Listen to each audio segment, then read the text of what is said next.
Hello વિદ્યાર્થી મિત્રો, કેમ છો તમે બધા? આજે આપણે જોઈશું ધોરણ 6 સામાજિક વિજ્ઞાન, તેમાં પાઠ 8 ભારત વર્ષની ભવ્યતા, તેના સ્વાધ્યાયના પ્રશ્નના જવાબ. તેમાં પ્રશ્ન નંબર 1,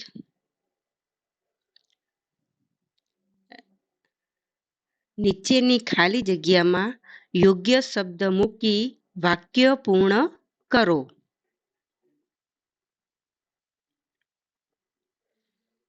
તેમાં પહેલી ખાલી જગ્યા, નિદર્શન કલામાં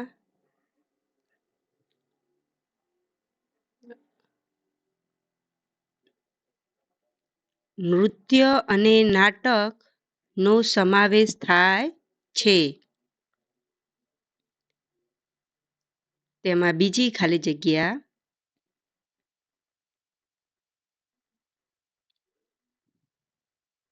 દક્ષિણ ભારતનું વિશિષ્ટ સાહિત્ય સંગમ સાહિત્ય છે.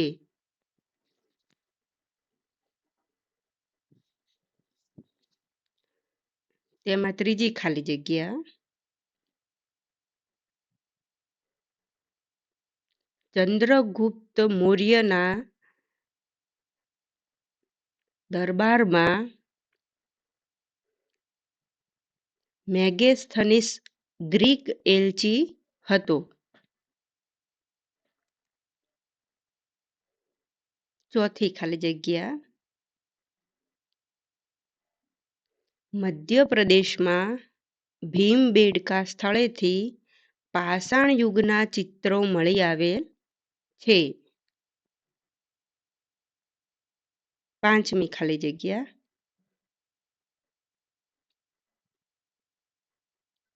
ઈસવીસન પૂર્વે 5મી સદીના સિક્કાને પંચમાર્ક કોઈન તરીકે ઓળખવામાં આવે છે.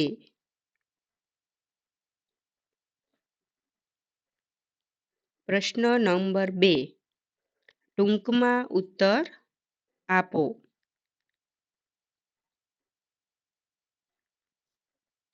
તેમાં પહેલો, વૈદિક સાહિત્ય વિશે ટૂંકમાં જણાવો. તેનો જવાબ આવશે વૈદિક સાહિત્યની શરૂઆત વેદકાળમાં વેદોની રચનાથી થઈ હતી. વેદો 4 છે: ઋગ્વેદ, યજુર્વેદ, સામવેદ અને અથર્વવેદ. વેદોને સમજવા માટે બ્રાહ્મણ ગ્રંથો અને આરણ્યકોની રચના કરવામાં આવી હતી. તેમાં શતપથ બ્રાહ્મણ, ગોપથ બ્રાહ્મણ અને બૃહદારણ્ય સૌથી મહત્વના ગ્રંથો છે. આ ઉપરાંત ઉપનિષદો, પુરાણો, સ્મૃતિઓ વગેરેનો સમાવેશ વૈદિક સાહિત્યમાં થાય છે.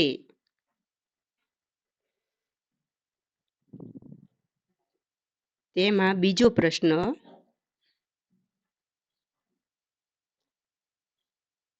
પ્રાચીન ભારતમાં કયા કયા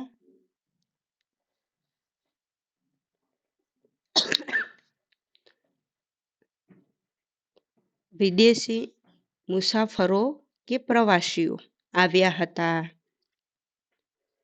તેનો જવાબ આવશે પ્રાચીન ભારતમાં ચંદ્રગુપ્ત મૌર્યના સમયમાં ગ્રીક પ્રવાસી મેગેસ્થનીસ,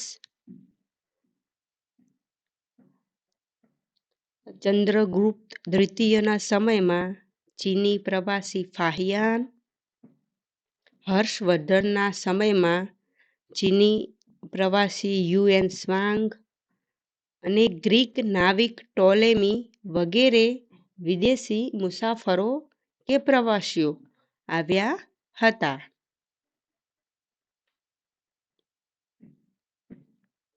તેમાં ત્રીજો પ્રશ્ન, સ્તૂપ અને ચૈત્યનો અર્થ જણાવો. તો તેનો જવાબ આવશે, સ્તૂપ એટલે નાના ગુંબજ આકારનું સ્થાપત્ય. સ્તૂપની મધ્યમાં બુદ્ધના અવશેષોને દાબડામાં રાખવામાં આવતા. બૌદ્ધ સાધુઓ આ સ્થળે ધ્યાન ધરતા.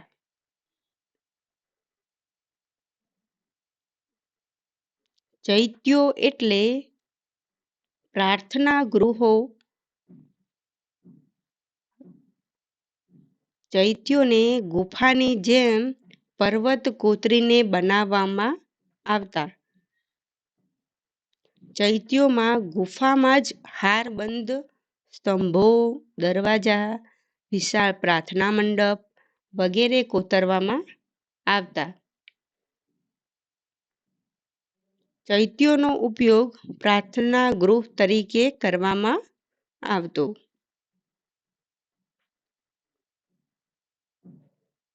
તેમાં ચોથું, તક્ષશિલામાં કયા કયા વિષયોનું શિક્ષણ આપવામાં આવતું હતું. તો તેનો જવાબ આવશે, તક્ષશિલામાં નીતિશાસ્ત્ર, સંસ્કૃત વ્યાકરણ, ખગોળ અને જ્યોતિષ, હિન્દુ ધર્મ અને દર્શન વગેરે વિષયોનું શિક્ષણ આપવામાં આવતું હતું.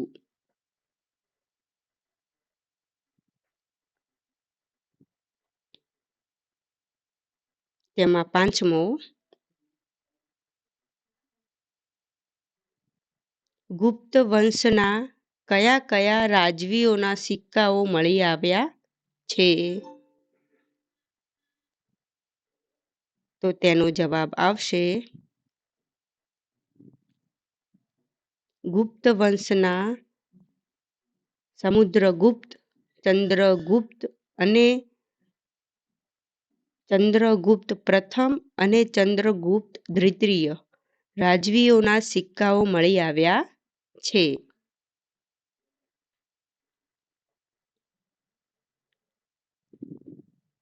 પ્રશ્ન નંબર 3,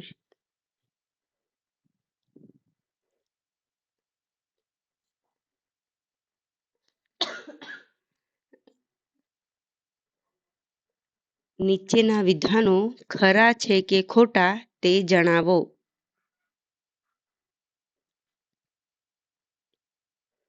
તેમાં પહેલો, ઉપનિષદોમાં માંડુક્ય, મત્સ્ય અને મુંડક ઉપનિષદોનો સમાવેશ થાય છે. તો આ ખરું વિધાન છે. બીજું, ગ્રીક નાવિક ટોલેમીએ લખેલા ઇન્ડિકા નામના ગ્રંથમાંથી ભારતના બંદરો વિશેની માહિતી મળે છે. તો આ ખોટું વિધાન છે.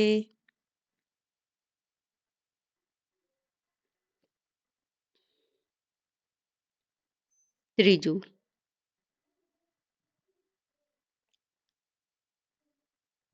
ઇલોરાની ગુફામાં મળી આવેલા બુદ્ધની જાતક કથાઓના ચિત્રો જગવિખ્યાત છે.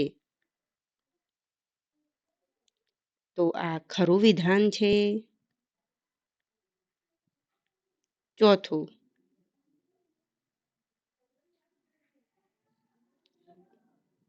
ગાંધાર શૈલીમાં ગ્રીક અને ભારતીય મૂર્તિકલાનો સંગમ જોવા મળતો હતો. તો આ ખરું વિધાન છે. 5મું,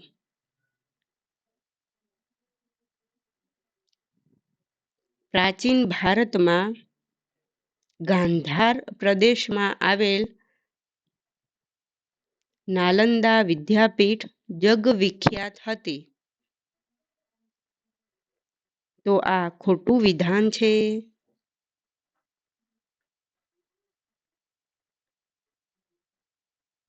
પ્રશ્ન નંબર 4, ટૂંક નોંધ લખો.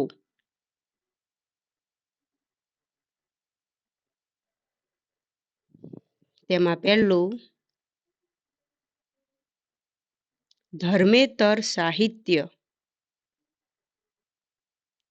તો તેનો જવાબ આવશે જે સાહિત્યનું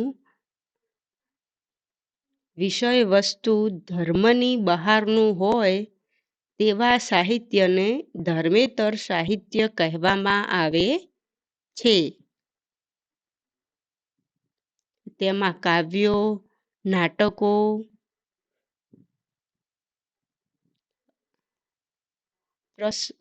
પ્રશસ્તિઓ,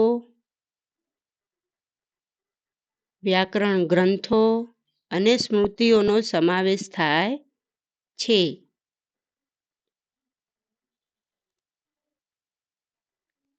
તેમાં બીજું,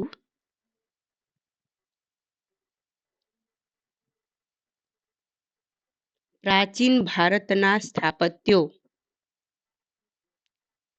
તો તેનો જવાબ આવશે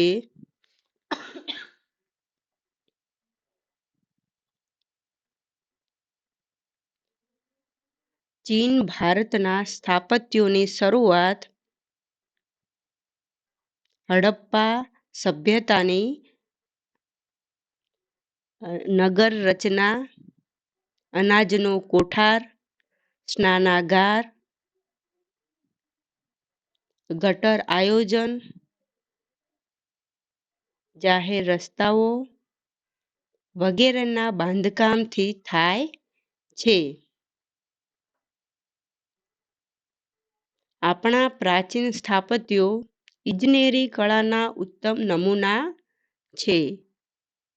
તેમાં ગુફા સ્થાપત્ય અને મહેલોના સ્થાપત્યોનો સમાવેશ થાય છે.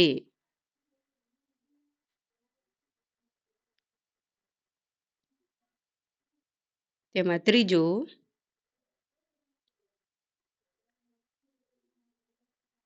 પ્રાચીન ભારતની ખેતી. તો તેનો જવાબ આવશે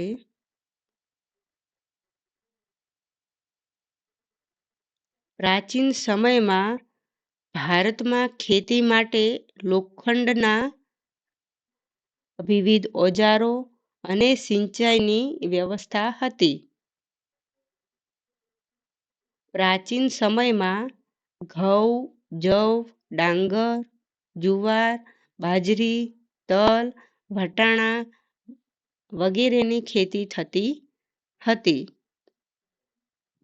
આશરે 2500 વર્ષ પહેલાના સમયથી ભારતમાં ખેતીમાં લોખંડના ઓજારોનો ઉપયોગ થતો હતો. તેમાં કુહાડી, દાતરડું, હળના ફણા વગેરેનો સમાવેશ થાય છે. આ સમયે સિંચાઈ માટે નહેરો, કૂવા, તળાવો તથા કૃત્રિમ જળાશયો બનાવવામાં આવતા.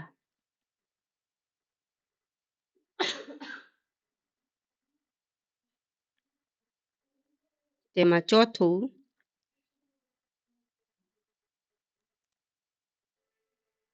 ગ્રામીણ અને નગર જીવન.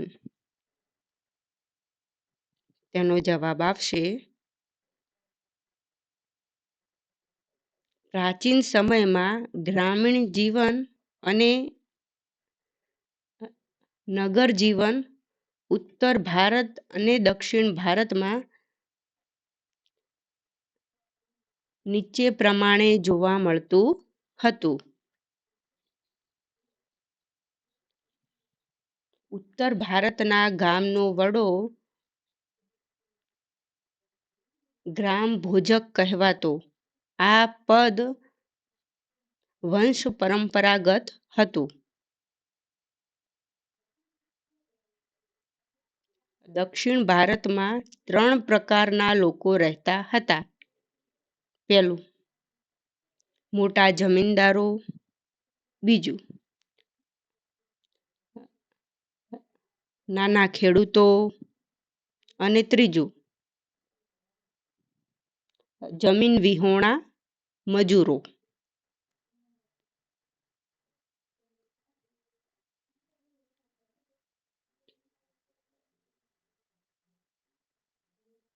આ સમયે મોટા ભાગના શહેરો રાજધાનીના સ્થળો હતા. તેની ચારે બાજુ કિલ્લેબંધી હતી. શહેરમાં શૌચાલયની નીક અને કચરાપેટી માટે કૂવા બનાવવામાં આવતા, જેને વલયકૂપ કહેવામાં આવતું. ગ્રામીણ અને નગરના લોકો ખોરાકમાં ઘઉં, જવ, ચોખા, દૂધ, દહીં, ઘી, ફળફળાદી, માંસ, માછલીનો ઉપયોગ કરતા હતા. સ્ત્રીઓ અને પુરુષો સામાન્ય રીતે 2 વસ્ત્રો પહેરતા. શરીરના ઉપરના ભાગનું વસ્ત્ર વાંસ કહેવામાં આવતું, જ્યારે શરીરના નીચેના ભાગનું વસ્ત્ર નીવી કહેવાતું. તેઓ ક્યારેય ઉપરના વસ્ત્રો ઉપર દુપટ્ટા જેવું અધિવાસ લપેટતા હતા.